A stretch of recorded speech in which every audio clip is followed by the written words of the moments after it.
মোৰ ছাত্ৰ ছাত্ৰীসকল, মই আজি অষ্টম শ্ৰেণীৰ গণিত লৈ তোমালোকৰ সন্মুখত আহিছোঁ। আজি আমি আৰম্ভ কৰিম অধ্যায় 9 বীজগণিতীয় ৰাশি আৰু অবেদসমূহ। অষ্টম শ্ৰেণীৰ গণিত অধ্যায় 9 বীজগণিতীয় ৰাশি আৰু অবেদসমূহ অসমীয়া মাধ্যমৰ বাবে। নিশ্চয় তোমালোকে কিতাপখন চাইছা। ইয়াৰে পূৰ্ব জ্ঞানৰ ওপৰত মই দুই আখৰ কম। পূৰ্ব জ্ঞান আমাৰ এইটো পাঠত লাগিব। আমি আগত পোৱা 2 নম্বৰ অধ্যায়ত আছে বা আমি সপ্তম শ্ৰেণীতো পাইছোঁ এটা সূত্ৰ, a to the power m into a to the power n equal to a to the power m plus n। খণ্ড এটা উদাহৰণ দিলে তোমালোকে ধুনীয়াকৈ বুজিবা। মই উদাহৰণ কেৱল উদা বুলি লিখি দিছোঁ। উদাহৰণটো চোৱা,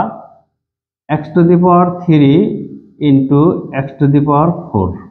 এটা মানে কি, x to the power 3 plus 4, অর্থাৎ একে ভূমির দুটা রাশি পূরণ হলে ঘাত যোগ হয়, ঠিক একেদৰে হৰণ হলে ঘাত বিয়োগ হয়, মনত ৰাখিবা। গতিকে এইটো হ'ব আমাৰ x to the power 7। আৰু এটা উদাহৰণ সহজ উপায় তুমি দি ল'ব পাৰা, y to the power 7 into y to the power 3। তেতিয়াহ'লে y to the power 7 plus 3, তাৰ মানে y to the power 10। এইটো হ'ব। গতিকে এই সূত্ৰটো তোমালোকে আগত পাইছা আৰু উদাহৰণখিনি মই দিলোঁ। একেদৰে 1 নম্বৰ সূত্ৰ গ'ল। মই 2 নম্বৰ বেলেগ এটা সূত্ৰ a to the power m হৰণ a to the power n। সূত্ৰটো তোমালোকে নিশ্চয় মনত পৰিছে। সূত্ৰটো আছিল আমাৰ a to the power m minus n। মই ইয়াৰ বাবে এটা উদাহৰণ দি দিছোঁ, a to the power 11 হরণ a to the power 7। গতিকে a to the power 11 minus 7, that means a to the power 4। এইখিনি হ'ল উত্তৰ। আগৰ নিয়মত মই কৰি দিছোঁ। এইখিনি কথা আজি আমাৰ লাগিব, সেইকাৰণে মই পূৰ্ব জ্ঞান বুলি দিছোঁ ইয়াতে। চাই লওঁ আৰু একবাৰ, a to the power 11 divided by a to the power 7, বা এর ঘাত 11 হরণ এর ঘাত 7। গতিকে আমি হরণ কৰিলে ঘাত বিয়োগ হয় যদি ভূমি একে থাকে। এইটো ভূমি a, ইয়াতে ভূমি a। গতিকে একে ভূমি আছে, সেয়া আমাৰ ঘাত বিয়োগ হ'ব। a to the power 11 পৰা 7 বিয়োগ, অৰ্থাৎ এৰ ঘাত 4 থাকিল। আন এটা উদাহৰণ তুমি দি ল'ব পাৰা, 12 x to the power 10 into 4 x to the power 7। এটা তেতিয়াহ'লে তুমি কি কৰিবা, এই 4ৰে হৰণ কৰিবা 12, অৰ্থাৎ 12 হৰণ 4, তাৰ লগত x to the power 10 minus 7। এইটো তাৰ মানে কি হ'ব, 12ৰ মাজত 4 যায় 3 বাৰ, 3 x to the power 10ৰ পৰা 7 গ'লে 3, গতিকে 3x to the power 3। এইটো এইবিলাক তোমালোকে আগত পাইছা, এতিয়াও লাগিব, সেইকাৰণে দি দিলোঁ। পাঠটো ভালদৰে বোধগম্য হোৱাৰ কাৰণে আমি আৰু কিছু কথা আলোচনা কৰিম, যেনেকুৱা মই ইয়াতে এটা উদাহৰণ দিছোঁ। চাই লওঁ, 3x square minus 7x plus 4। গতিকে ইয়াতে x স্কোয়ার, এটা হ'ল আমাৰ ঘাত বা সূচক, এটা হ'ল ঘাত বা সূচক, আৰু এই 3 হ'ল x স্কোয়াৰৰ সহগ। গতিকে আমি ইয়াতে কম x স্কোয়াৰৰ সহগ হ'ল 3, x স্কোয়াৰৰ সহগ 3। ঠিক একেদৰে xৰ সহগ, xৰ লগত আছে -7, -7 হ'ল xৰ সহগ। আৰু এই 4ৰ লগত কোনো ধ্ৰুৱ চলক নাই, 4ৰ লগত কোনো চলক নাই, অৰ্থাৎ আখৰ নাই বা অজ্ঞাত ৰাশি নাই। গতিকে 4ক কোৱা হ'ব ধ্ৰুৱক। ধ্ৰুৱক হ'ল আমাৰ 4। এবাৰ আহা, সহগ 3, x স্কোয়াৰৰ সহগ হ'ল 3, xৰ সহগ হ'ল -7, আৰু ধ্ৰুৱক হ'ল xৰ সহগ -7, ধ্ৰুৱক হ'ল 4। এতিয়া আহা আন এটা কথালৈ, 3 into a plus b। 3 into a plus b মানে এই 3 এর লগত পূরণ, 3 বিৰ লগত পূরণ। ইয়াতে মই দেখাই দিছোঁ, 3a plus 3b, 3a plus 3b। এবার আহা, 2x square into x minus 3, অর্থাৎ এই 2x স্কোয়াৰেৰে আমি xক পূৰণ কৰিম, 2x স্কোয়াৰ পূৰণ x। এইটো ডট মাল্টিপ্লিকেশন বুলি কোৱা হয়, অর্থাৎ এটা পূরণ বুঝাইছে। এটা ফোর্থ চিহ্ন দিছোঁ যে এটা মানে পূরণ, ঠিক ইয়াতে ফোর্থ চিহ্ন দিছোঁ, এটা মানে পূরণ। অর্থাৎ এই 2x স্কোয়াৰেৰে আমি xক পূৰণ কৰিম, আৰু 2x স্কোয়াৰেৰে আমি 3ক পূৰণ কৰিম। গতিকে 2x স্কোয়াৰ পূৰণ x মানে 2x কিউব,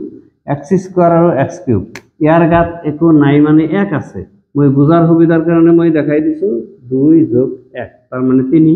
সেইখিনি আমি নিলিখো যাৰ কাৰণে ইয়াতে ডাইৰেক্ট 3 বুলি দি দিছো 2x কিউব এই একটো মুছি দিছো মই ঠিক একেদৰে এটো 2 আছে সহক গতিকে এই 2 আৰু 3 পূৰণ কৰিলে হল আমাৰ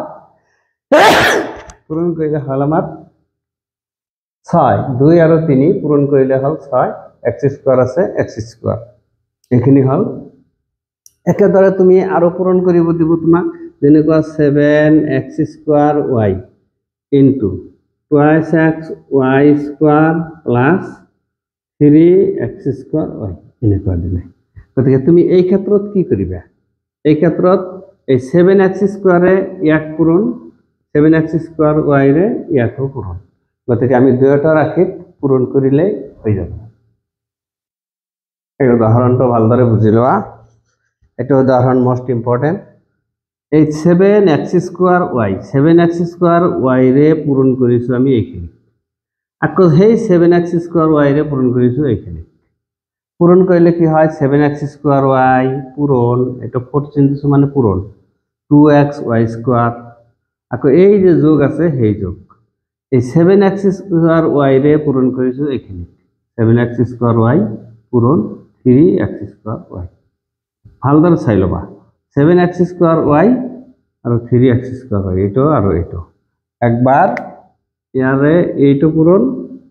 আৰু একবাৰ ইয়াৰে এইটো পূৰণ দেখাই দিছো মই কাটছি এইবাৰ 7 আৰু 2 পূৰণ কৰিলে হল 14 x স্কয়াৰ আৰু x তার মানে ইয়াতে আছে 2 ইয়াতে 1 এই হল 3 y আৰু y স্কয়ার ইয়াতে 1 গাত একো নাই মানে 1 আছে গাত 2 আছে অর্থাৎ 3 হল এখানে আমি 7 আৰু 3 পূৰণ কৰিলে 7 3 গুণ 21 ইয়াতে x এর ঘাত 2 x এর ঘাত 2 এই কারণে 2 যোগ 2 মানে 4 এইটো নিয়ম 2 যোগ 2 মানে 4 এটা নিয়ম যোগ হইছে ঠিক একেদরে y আর y ইয়াতে 1 আছে ইয়াতে 1 আছে এই হল 2 অর্থাৎ আমি পরিমাণে কই 14 x square x cube y cube যোগ 21 x to the power 4 y square 14 x cube y cube plus 21 x to the power 4 y square এটাই হল আমার উত্তর আর দুই একটা গণিত করা সহজ হয়ে যাবে আর একটা কথা মোস্ট ইম্পর্টেন্ট এতে সোয়া বীজগণিতের ক্ষেত্ৰত যোগ আৰু যোগ পূৰণ হলে যোগ হয় যোগ আৰু যোগ পূৰণ হলে যোগ হয় যোগ আৰু বিয়োগ পূৰণ হলে বিয়োগ হয় বিয়োগ আৰু যোগ পূৰণ হলেও বিয়োগ হয় বিয়োগ আৰু বিয়োগ পূরণ হলে যোগ হয় এতে দেখাই দিয়া হয়েছে তোমালোকক এটা বিয়োগ আৰু বিয়োগ এটা বিয়োগ আৰু যোগ দেখাই দিয়া হয়েছে তথাপি তুমি আরেকবার বুঝাই দিছো হয় তাহলে মন করা যোগ পূরণ যোগ তার মানে যোগ যোগ পূরণ বিয়োগ হব আমার বিয়োগ বিয়োগ পূরণ যোগ হব বিয়োগ বিয়োগ আর বিয়োগ পূরণ করিলে যোগ হয় আমি এতিয়া তলত উদাহরণ দি তোমালোকক বুঝাবলৈ চেষ্টা কৰিম চাই লোৱা উদাহৰণটো ভালদৰে মন কৰিবা ইয়াতে 3 যোগ বিয়োগ নাই মানে এটা যোগ আছে 5 যোগ বিয়োগ নাই মানে এটা যোগ আছে গতিকে যোগ 5 যোগ 3 5 5 আৰু 3 যদি মাল্টিপল করো পূরণ করো তাহলে 15 পাম এটাও যোগ গতিকে যোগ এটা যোগ এটা বিয়োগ এটা যোগ এটা বিয়োগ পূরণ করলে বিয়োগ হয় 3 5 গুণ 15 এটা বিয়োগ এটা যোগ এটা বিয়োগ এটা যোগ পূরণ করলে বিয়োগ হয় সদায় মনত রাখিবা বিয়োগ আৰু যোগ পূৰণ কৰলে বিয়োগ হব কিন্তু যদি ডাবল বিয়োগ থাকে বিয়োগ আৰু বিয়োগ পূরণ করলে যোগ হয় যদি তিনিটা অর্থাৎ বেজোর যদি বিয়োগ থাকে তেতিয়াহলে বিয়োগ হব বিয়োগ যদি তিনিবার পূরণ থাকে তিনিটা বিয়োগ গতিকে তেতিয়া বিয়োগ হব এটা বিয়োগ বিয়োগ হব দুটা বিয়োগ পূরণ কৰিলে যোগ হয় চাৰিটা বিয়োগ পূৰণ কৰিলে যোগ হয় গতিকে হিমান আমাৰ নালাগে এটাও মন কৰিবা এতিয়া আমি 9.1 ৰ গণিত কৰিলে সুবিধা হব মই অনুশীলনী 9.1 ইয়াৰে 1 ৰ 1 নম্বৰ গণিতটো লৈছো 1 ৰ 1 নম্বৰ গণিতলৈ মন কৰা 3x square into 11xy into 2/3y square ভালদৰে মন কৰিবা এটা হল আমাৰ তলত এটা হল ওপৰত গতিকে ক্যান্সেল এবাৰ ওপৰত আমাৰ সংখ্যা থাকিল 11 আৰু থাকিল 2 11 আৰু 2 পূৰণ কৰিলে হল 22 আর এতে x আছে গতিকে x আছে স্কয়ার তার মানে আর x আছে 1 এখানে মানে 1 আছে গতিকে দুটা আর এটা এই হল তিনটা তে y আর y ধোয়া y এতে এটা এটা আছে দুটা অর্থাৎ y * y স্কয়ার অর্থাৎ 1 + 2 এতে এখন নাই মানে 1 আছে 1 আর 2 যোগ করলে 3 হয় এইখিনি হল আমার উত্তর একেবারে সহজ নিয়মত করা হয়েছে আশা করি তোমালোকে বুঝি পাইছা নুবুজিলে কমেন্টত জনাই দিবা আচ্ছা 2 নম্বৰ গণিত চোৱা 1 और 2 নম্বৰ গণিত এটা 3 আছে আমাৰ এটা 3 ভালদৰে মন কৰিবা -5x * 3a² * -3ax ইয়াতে আছে মাইনাস ইয়াতে আছে মাইনাস গতিকে আমার প্লাস হয়ে যাব এতিয়া 3 আর 3 পূরণ করিলে 9 9 আর 5 এটো পূরণ করিলে 45 45 আকো কইছো 5 3 গুণ 15 3 15 গুণ 45 এবার আহা x আছে ইয়াতে x আছে ইয়াতে এটা কিন্তু x নহয় রে এটা পূরণ এটা x এটা x এতে একে চলক বা একে আখর এতে x আছে গতিকে x² তোমালোকে ইতিমধ্যে পাইছা